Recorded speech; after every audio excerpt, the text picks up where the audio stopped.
The Sony Xperia ZL is one of Sony's new flagship devices of 2013. It follows suit with many other 2013 devices with its 5-inch display and 13-megapixel camera. It also sports a new iteration of the Xperia UI, which some aren't a huge fan of. I, however, think it's rather modern looking and I kind of like it. What's strange, though, is that even though it's quite a lightweight UI, it still suffers from visible lag, especially when swiping between home screens, and even more so when there's as little as 3 widgets. And don't even get me started on what happens when it's running a decent live wallpaper, which new devices are meant to handle without issues.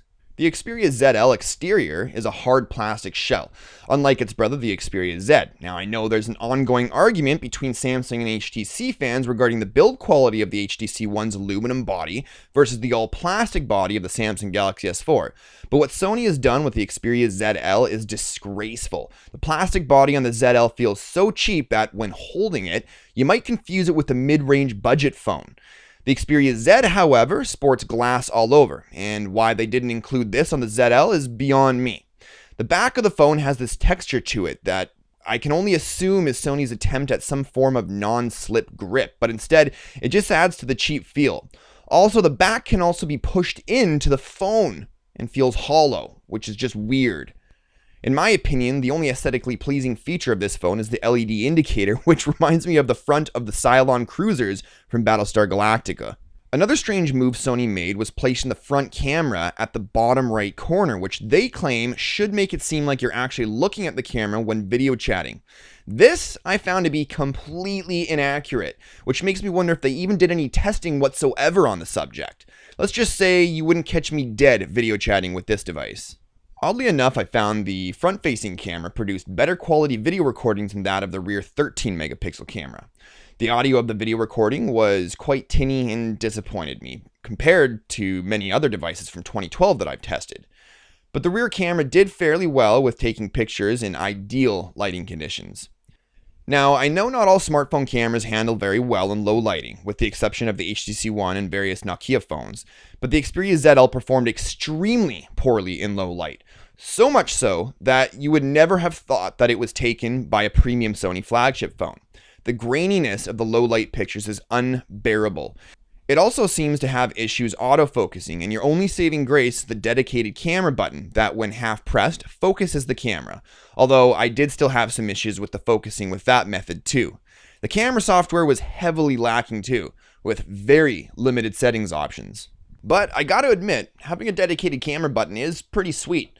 Long pressing it from the lock screen will jump you right into it, and you can start snapping pics right away. And the shutter speed was very quick, which is another bonus. So let's touch base on something that has plagued the Xperia Z and ZL, the display.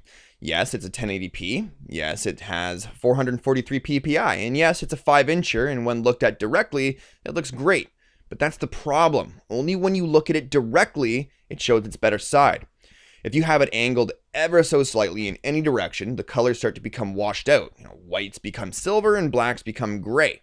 Now, aside from the visible lag and poor choice to bad quality plastic, this has to be my biggest complaint of the Xperia ZL.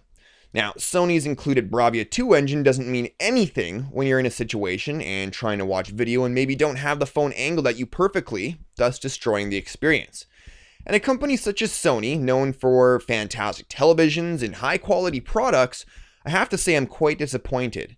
And to add insult to injury, the Xperia ZL comes with a screen protector installed right out of the box, which is a huge fingerprint magnet. However, when outside and the brightness is at maximum, you'll have no problems whatsoever viewing the screen. It looks very bright and vivid. The speaker isn't bad, but at maximum volume, I felt it lacked.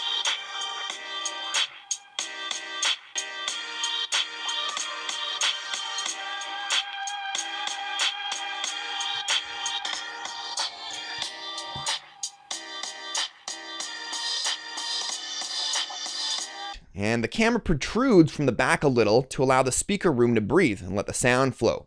But it concerns me because this can allow the camera lens to become easily scratched. Now, the Sony branded headphones that come in the box weren't much better either. I fully expected the headphones that came in the box to at least provide a superior listening experience, but sadly I was wrong. Now, I spent quite a bit of time testing these out, and I have to say, I'm not impressed. And Sony makes some pretty badass headphones, and I wouldn't expect these to compete with some of the $100 sets, but I was expecting at least something better than what I experienced. With the headset plugged in at full volume, I found myself desiring more volume, but sadly, this wasn't achievable. So let's talk a bit about what a lot of people will be doing on their devices when bored: play games. Now, as the Android OS has progressed and devices have been packed with higher performing insides, resource-intensive games have hit the scene hard, and as such, you want a phone that's going to be able to play those games and play them well. The Xperia ZL with its 1.5 GHz Qualcomm Snapdragon S4, which is now for all intents and purposes an old CPU, and the powerful and popular Adreno 320 GPU runs games like Shadowgun Dead Zone and Need for Speed very, very well. Not once did I personally notice any signs of lag or frame loss. And of course, with the 1080p display, it looked amazing, but again, only when looked at dead on.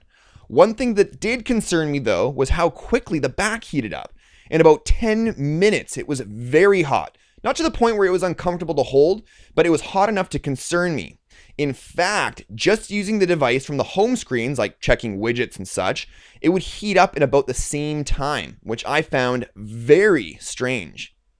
With all that said, you're probably wondering about battery performance, and this is a strange topic for me.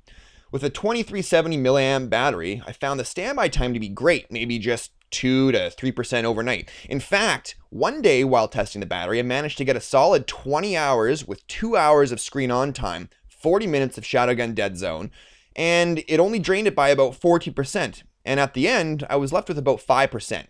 Which is pretty good considering I had all my Google services with sync always on and Wi-Fi, data, and GPS always on, and brightness was at about 50%. Now where it gets strange is when I recently took a trip to Vancouver via public transit. I unplugged it from the charger at 8:45 a.m. and by about 12 p.m. in the afternoon, it was at 30%. And I was pretty much only listening to music for about an hour. By the time I got to Vancouver and needed to use my GPS with Google Maps to figure out how the heck to get to where I needed to be, I was terrified that I wouldn't have enough battery to get there. Luckily though, I found the place, but I still needed to find my way back home. My savior was my laptop that I brought with me with its huge battery to help charge the device during my meeting so that I could have enough juice to get back home with. A couple of more things that concerned me was the power screen on off button. Although it looks cool with its spun aluminum and prominently raised in the center of the right side, it can easily be pressed and consequently turn on the display, wasting precious battery life right in your pocket.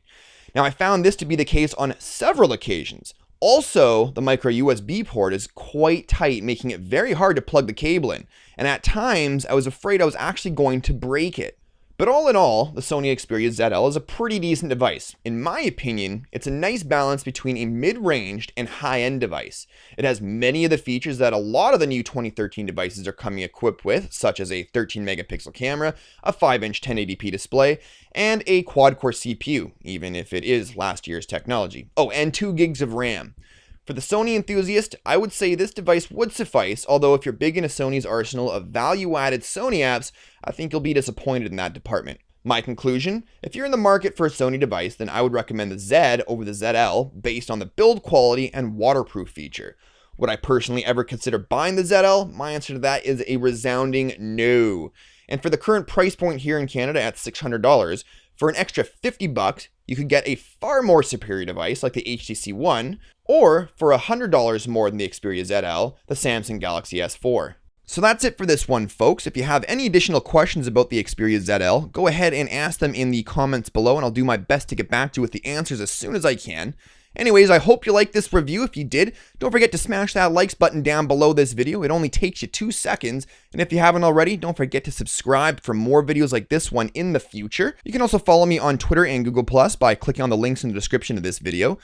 And as always, thanks for watching, and I'll see you in the next one. Cheers, guys.